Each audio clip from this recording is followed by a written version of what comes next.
Hi, I'm Guitar Hero 1885. In this video I'm going to be doing a quick review of Destruction Derby 2. It's a PS1 game, came out in 1996, I believe it was released in the UK. There was a second as a sequel to the first Destruction Derby, given that this is number 2, unless there was some sort of prequel. It stands to reason this would be a game that followed a previous title of the same name. Anyway, so the back of the box, it says it's got 7 incredible fast, wide and long tracks, 4 brand new total destruction bowls, new pit stop feature, which I inadvertently make use of later in the video.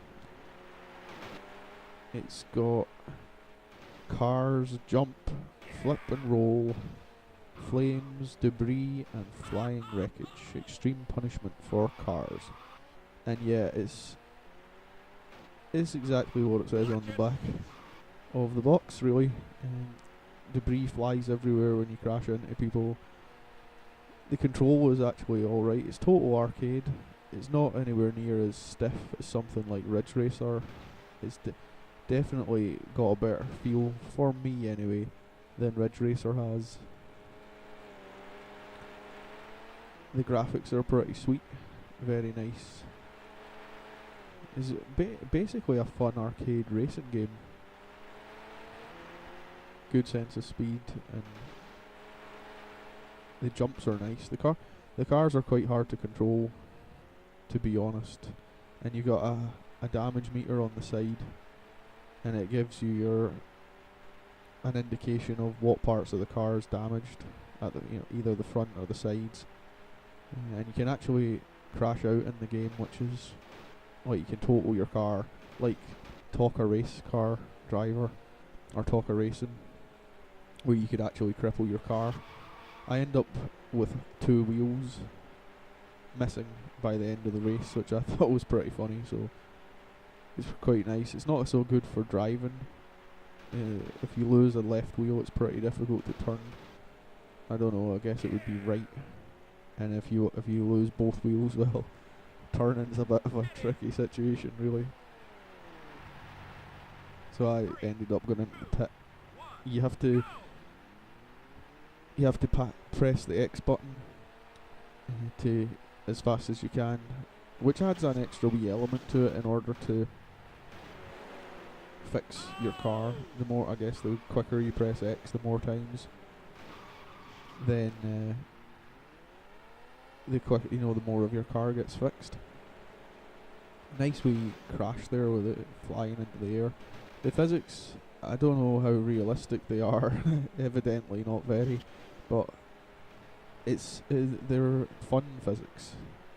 Obviously, if you're crashing into people like that, and you end up flying into the air, it's a good fun game. It doesn't take itself too seriously, and the commentator as well just chimes in shouting you've wrecked your car, or you got wee funny comments. I think it could be the same guy that did Ridge Racer.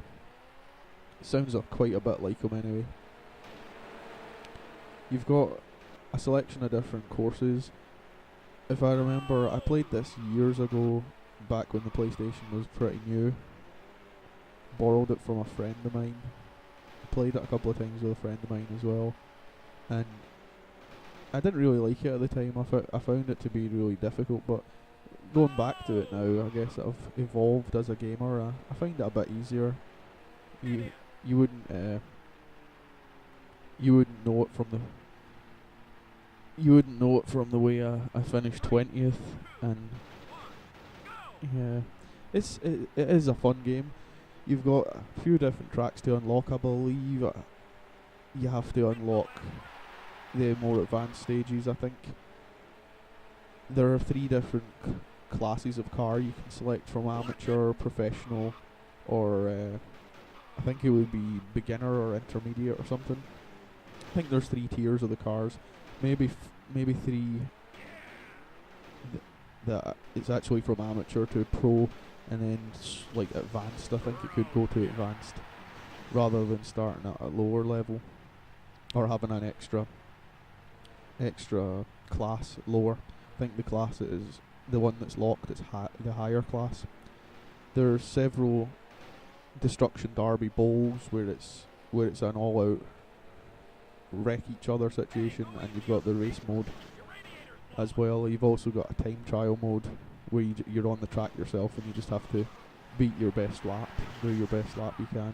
So here I've been totaled. I'm missing 2 wheels, smashed up. I mean, the fun of it, you can play it as a racing game if you like, but there's fun to be had there if you just want to drive up the track the wrong way and try and influence the race and crash the race leader out, or just try and smash up as many of the cars as you can and get into some interesting crashes. So I'm going to switch over to the Destruction Bowl. So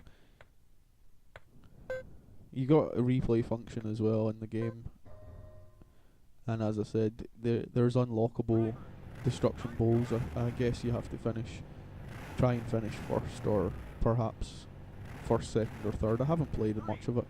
I got this game a year or 2 ago.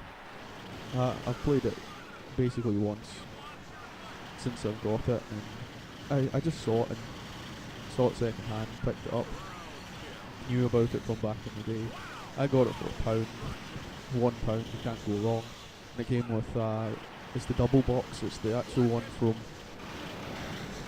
from way back. I don't know if it was. I think it was released in single box later on, but this one was the double box, and it comes with a demo of Resident Evil 2, and all of that for the wholesome price of $44.99 back in the day from Electronic Boutique, which is an old shop that has definitely become KO'd through economic change, I guess, and over the years.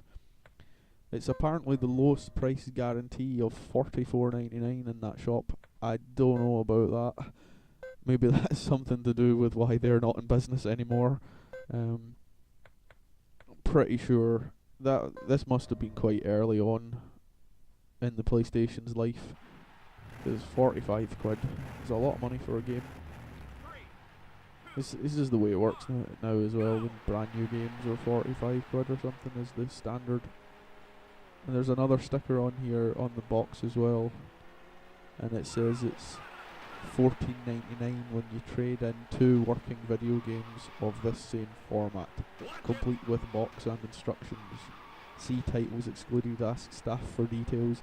So if you trade in 2 other PlayStation 1, back in the day, if you had traded in 2 other PlayStation games, you could have got this for 15 quid. But I mean, yeah, kinda nice to have that. I'll need to take the labels off, but I might leave them on it for nostalgia, just to remember. So this game was released by Psygnosis, which now I don't know if they're still running now. It's also, I guess they were the publishers, perhaps. Not sure, and I'm not something about the company Reflections. I think Reflections. I don't know if they were the programmers or what, or whether it was Psygnosis that was the programmer, the people in charge of the programming. But Reflections was involved, and as far as I know, Reflections are still on the go. So yeah, good graphics, really nice feel to the game, a good bit of fun to be had here, good retro quality action. I'll give this game a 5 star, maybe 4, retro classic. Peace out and have a good one.